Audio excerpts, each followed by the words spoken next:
Olá a todos.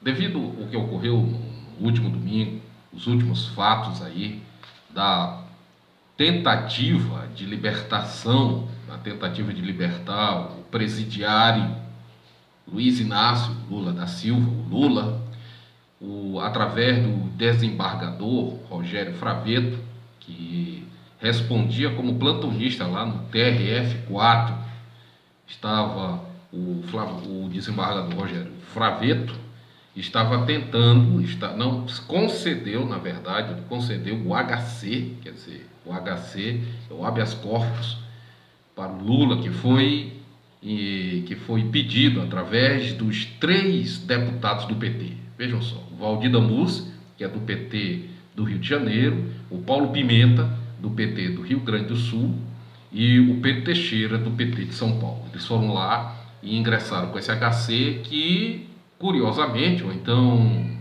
vejam só, coincidentemente, caiu na mão do Rogério Fravetto, que era o desembargador de plantão.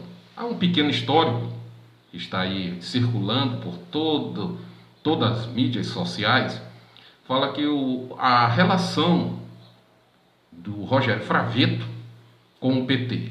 Em 91, ele filia-se ao PT.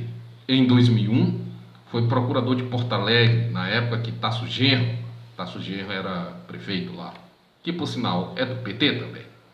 Em 2005, ganha gabinete na Casa Civil do governo Lula. Em 2007, ainda no governo Lula, assume a secretaria no Ministério da Justiça. E em 2011, presidente Dilma na época, o leva para o TRF4.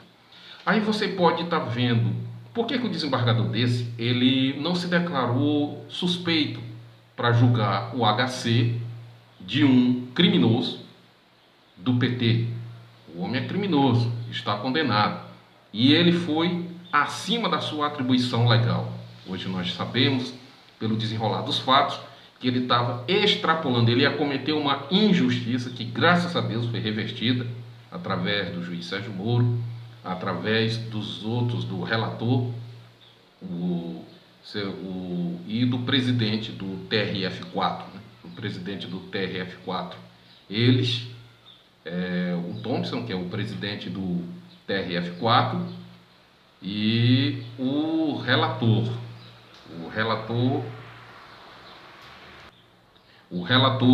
o doutor, né, Gebran. Muito bem, Gebran Neto. Muito bem, meus caros. Então você pode estar aqui pensando, mas como? Por que disso? Por que isso aconteceu? Agora nós vamos fazer a conexão. Se você não sabe o que é Foro de São Paulo, você vai saber agora. Através do Foro de São Paulo, tudo isso que aconteceu, tudo isso que você está presenciando, torna-se, na verdade, tornou-se viável.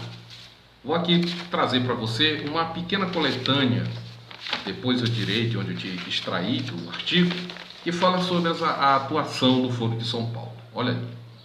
Ao longo de 2 décadas, o Foro de São Paulo acumulou uma folha de realizações que ninguém deveria ignorar. Primeiro, deu abrigo. O Foro de São Paulo, ele deu abrigo e proteção política a organizações terroristas e quadrilhas de narcotraficantes e sequestradores que neste ínterim espalharam o vício, o sofrimento e a morte por todo o continente, fazendo mesmo do Brasil o país onde mais cresce o consumo de drogas na América Latina. Ponto 2. Ao associar entidades criminosas a partidos legais, na busca de vantagens comuns, transformou estes últimos, ou seja, os partidos políticos, em parceiros do crime, institucionalizando a ilegalidade como rotina normal da vida política em dezenas de nações. Terceiro, burlou todas as constituições de seus países membros, convidando cada um de seus governantes a interferir despudoradamente na política interna das nações vizinhas e provendo os meios para que o fizessem, sem que ninguém o percebesse. Como confessou o seu Lula, e sem jamais ter de prestar satisfações, por isso, aos seus respectivos eleitorados. Quarto, ocultou sua existência e a natureza das suas atividades durante 16 anos, enquanto fazia e desfazia governos. Determinava desde cima o destino das nações e os povos e povos inteiros, sem lhes dar a mínima satisfação ou explicação, rebaixando assim toda a política continental à condição de uma negociação secreta entre grupos interessados e transformando a democracia numa fachada enganosa. Quinto, gastou dinheiro a rodo em viagens e hospedagens para muitos milhares de pessoas durante 23 anos, sem jamais informar, seja ao povo brasileiro, seja aos povos das nações vizinhas, nem a fonte do financiamento, nem os critérios de sua aplicação. Até hoje não se sabe quanto das despesas foi pago por organizações criminosas, quanto foi desviado dos vários governos, quanto veio de fortunas internacionais ou de outras fontes. Nunca se viu uma nota fiscal, uma ordem de serviço, uma prestação de contas, um simulacro sequer de contabilidade. A coisa tem a transparência de um muro de chumbo. Então, diante desses fatos, o que toda inteligência normal e honesta deve perguntar diante das obras e efeitos do Foro de São Paulo é isto sim: como é possível alguém, sem ser parte interessada, gostar de uma porcaria dessas? Esse artigo ele é parte do artigo retirado do Opera Mundi, do professor Olavo de Carvalho, do Opera Mundi, um artigo de 1º de agosto do ano de 2013. Então, meu caro ouvinte, você que está aí nos vendo através da internet, esta é a base, é a raiz de toda a problemática que o continente americano hoje, lamentavelmente, vem sofrendo e vem passando.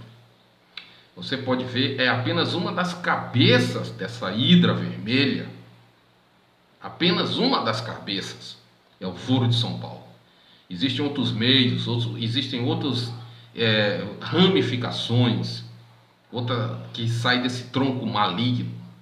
Tem um CFR, tem um diálogo interamericano. Essa é apenas uma das cabeças dessa hidra. Então, quando você observa, se você ignorar, para finalizar, se você ignorar a ação do Foro de São Paulo, da ação política e administrativa do nosso país, como todas as instituições foram aparelhadas por esse órgão, essas instituições de esquerda, por gente de esquerda, foram totalmente aparelhadas, tanto no executivo, como no legislativo, como no judiciário, você não vai conseguir entender como essas coisas aconteceram. Então, procure mais se informar acerca do Foro de São Paulo. Muito obrigado pela sua audiência e até a próxima, se Deus quiser.